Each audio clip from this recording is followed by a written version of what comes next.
I'm Clever Ghoul, but you can call me Nikki.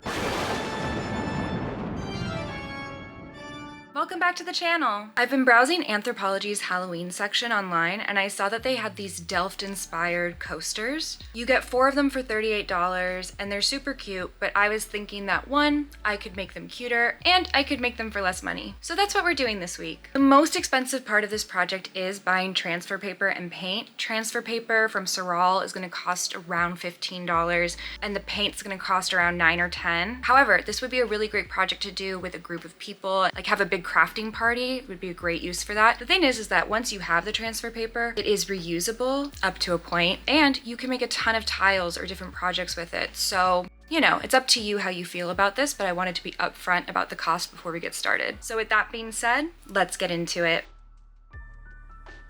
I drew my designs out before doing this, but if that isn't something you want to do, I recommend looking up Halloween icons and elements and designs you can print out and trace. 4¼ inch square tiles. I got mine at Home Depot. They're about 88 cents each. Sorall transfer paper. You want the red one because it will come off with heat. Porcelain, 150 paint, brushes, masking tape, a pencil, and optionally some little furniture pads to keep them from scuffing up your table. As always, I will have everything linked in the description, and these are affiliate links, which means if you use them, I earn a small commission, so if you do, thank you so much.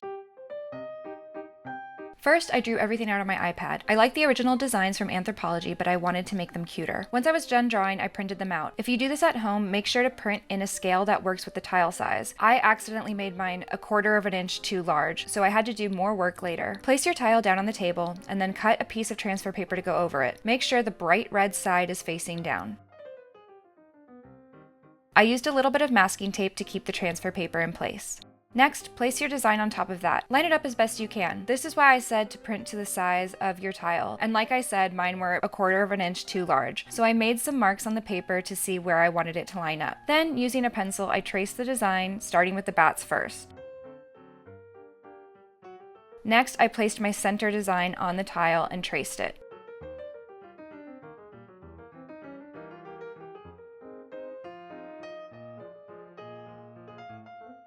When I was done tracing, I peeled off the transfer paper and pulled out the paint.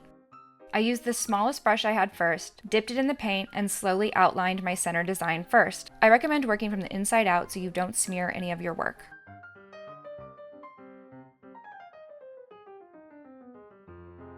I would go in lightly, and if I thought the line needed to be thicker, I would go back over it.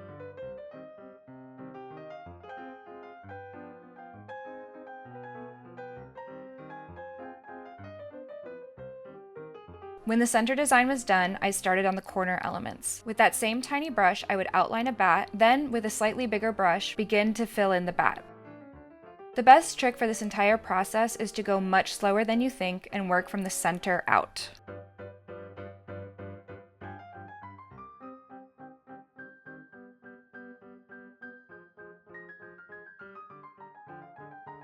I repeated this entire process with each tile, starting with the transfer paper,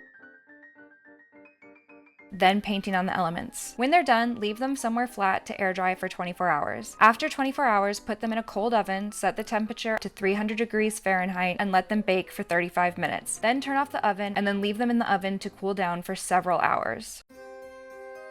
Here they are. I think they turned out so cute. I know I say the same thing every time, but I really do think they turned out really cute. I know they're not exactly the same as the originals, but I didn't want them to be. These are a little bit more cutesy, fun Halloween, and that's what I was going for. It was so much fun to draw out my own designs for this too. I really love doing that. I think this ghosty is my favorite, but it's really hard to choose. This is obviously such a customizable project. You can make whatever design you want, and you could use colorful paint, but I was trying to stick to the original black and gray sort of look. I spent about $25 just on the transfer paper and the paint, but like I said, the paper is reusable up to a point, and the paint will last for quite a while. So I can make a ton of these later on. And like I said before, I think this would be a great project for a craft party, whether you do a spooky Halloween craft party or something else. You could do an entirely different theme with these, but just would be so much fun to do with a group of friends. If you're going to do this at home, what kind of designs would you do? Let me know in the comments because I would love to hear all about it. Thank you so much for watching. Don't forget to like, comment, and subscribe, and I'll see you in the next one. Bye!